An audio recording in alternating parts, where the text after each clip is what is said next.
So before the break, we asked how old was the organiser of the Glasgow death party when Maggie Thatcher left Downing Street. And the answer is 1.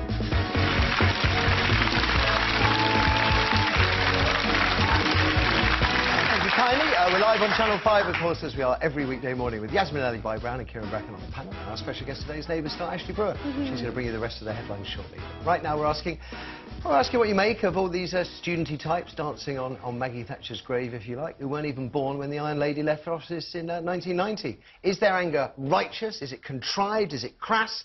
Is it something else? Some might say these young people need little excuse to get wasted and have a party. The death of an 87-year-old grandmother will do. And I'm wondering whether or not you have to have experienced Thatcherism firsthand to have the right to stamp on her photograph or carry the witch's dead placards. The Daily Mail seems to think you do. The Thatcher-supporting paper has given these young protesters short shrift, and the right-wing paper's readers are loving it.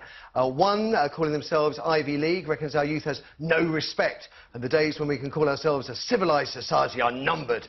While a poster going by the handle Just a Nice Kid reckons these young protesters are looters, no less, and using this as Thatcher's death as a shameless excuse to crawl out of the woodwork. But not every Mail online poster feels the same way.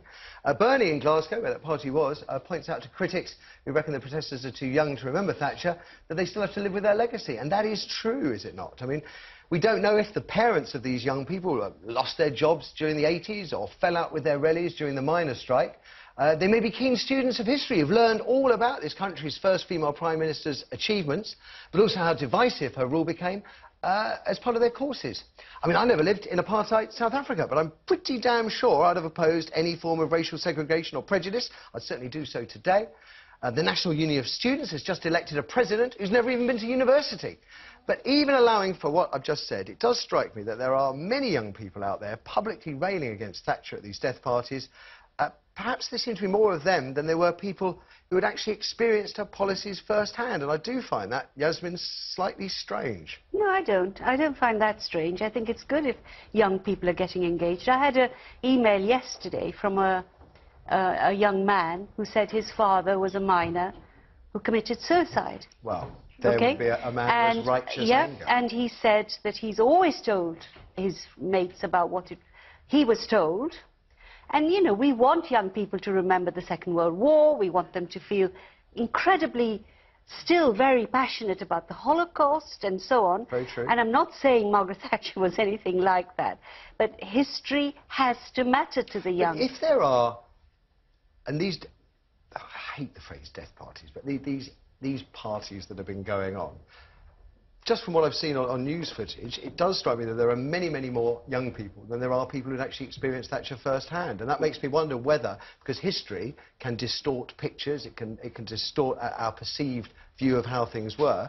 If Thatcher was so bad, if the scars run so deep, then surely the majority of people at these death parties should be people around my age or older. No, but they wouldn't do it. It's not part of what you do beyond a certain age, is it? I mean, most people have a way of expressing their loathing, frankly, of Mrs. Thatcher. But I don't find this as offensive as people are making out, as long as it's not kind of just another excuse to party. Well, one or two have fallen into that trap. And I think if it is really about the legacy... Let's say there's a nice middle... And I just, in theory, there's a nice middle-class girl who's come from a comfortable home, who's discovered socialism in her first year at university, who turns up at one of these parties and grinds her boot down on a picture of Margaret Thatcher. That person, to me, I don't know whether they have... So many people find that offensive, that action. And I do question whether or not they have the right to do that, whether they have the right to feel so much hate about someone they don't know. We don't all personally know the people we have strong feelings about. Well, not to have experienced it first. No, even so, even so. You know, I actually benefited from Thatcherism. People like me who had jobs and were middle class benefited because the taxes were low and everything was worked to make our lives more privileged. All right? So it's nothing to do with my personal life. Okay, but I feel as strongly as I do, as they do. So I don't think that's the right approach. I think there's two aspects to it. There's the first part of it is the fact that people are celebrating her death, which to me sort of intrinsically says a lot about our society at the moment, to actually denigrate and almost dance on her grave. And having death parties itself just seems wrong. I mean, a wonderful quote from, you know, John Lydon from the Sex Pistols. You'd have thought, you know, as left as you could be, and he's called those people loathsome people who are doing that. And I kind of, I would agree with that. However, I do think that people have the right to protest if they're genuine protesters. Well, what is a genuine protester? A genuine protester, just because they're 1-2 when Thatcher was around. Their politics and their politics of what they believe in society and the way it should be modelled, Thatcher had a big part to do with the way society has been modelled. But what I'm saying is, if they are actually their real active anger, is it? socialists who genuinely believe, who sort of protest correctly along their beliefs, and actually go to the staggering thing is, I believe now 17 to 25-year-olds, 50% of them don't vote.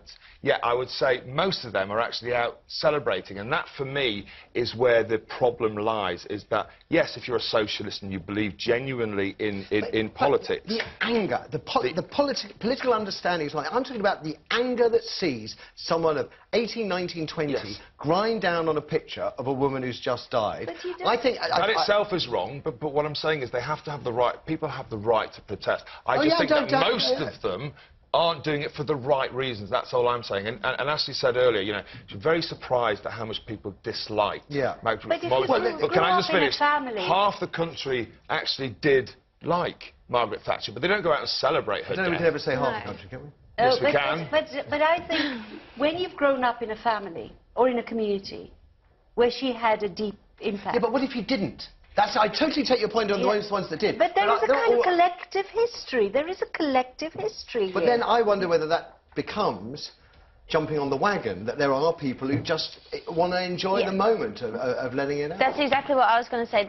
I'm sure it's always been this case, but I feel nowadays with social media and all in particular that people catch on to hype so quickly. Yeah. And particularly young people, you know, you like to feel something and you like to really put, you know, you like... Do you know what I'm saying? Absolutely, like, absolutely. So it's not so much that they're angry, they're just caught up in this snowball. They want to be part of it? Yes, I mean, it's written in every newspaper, and it's getting a lot of press, obviously, and OK, yeah. so I follow you completely.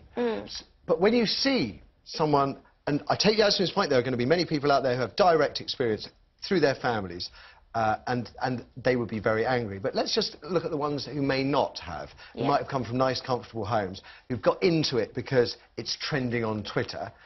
What do you think about their anger, then? What is that anger? I don't think it's anger, it's just hype. I don't think they're not genuinely angry. I'm sure they understand the situation, but unless it really affected you personally, I don't know. I think, Matthew, like you said... Would you have danced and celebrated years ago? Seriously? Well, during Thatcher's time, I did. But then I was experiencing it firsthand, you know. The brilliant line, we're going to review student grants. Now, review meant get rid of them completely, which is not my understanding of the word review, but that's the new Thatcherite view of the word review, and I marched against that. I've marched against that for years afterwards, but that's an anger I was experiencing firsthand. I went to mining communities during the strike. Directly. But right now, I don't feel the urge to grind her face into the... I feel lots of things, many of which I can't share with you on TV at this hour. I feel lots of things, but I wonder why somebody who hasn't experienced it firsthand can appear to be more angry than someone who did, and that just troubles me a bit. Well, if I was younger, I mean, I didn't experience the worst of Thatcherism personally, but I am extremely angry with her. So you don't have to have personally suffered. But you've experienced it firsthand, but don't feel like going out and grinding things down into the ground. No, but I didn't experience it. What I'm saying is, some of her policies, most of her policies, benefited me. Yeah. So I don't have a personal... OK. You know, complaint against her. Maybe a maturity thing, you know. You get older, you learn how to deal with things. You don't feel like you have to go out in the street and with a pitchfork. But when you're younger, I don't know. Well, I mean, Kieran quoted John Lydon. I mean, John Lydon, in Public Image, anger is an energy, and you think, well, there's lots of anger out there. Yeah. Maybe it's just random energy He's being just released by selling butter now. We can't take his words seriously at all. He sells butter. And on that note, we're going to take a break, after which we're going to hear from you. Are some of these Maggie protesters simply too young to be full of righteous rage? 0207 173 5555 is the number for your thoughts and theories, and your calls are nothing but after a few more hours.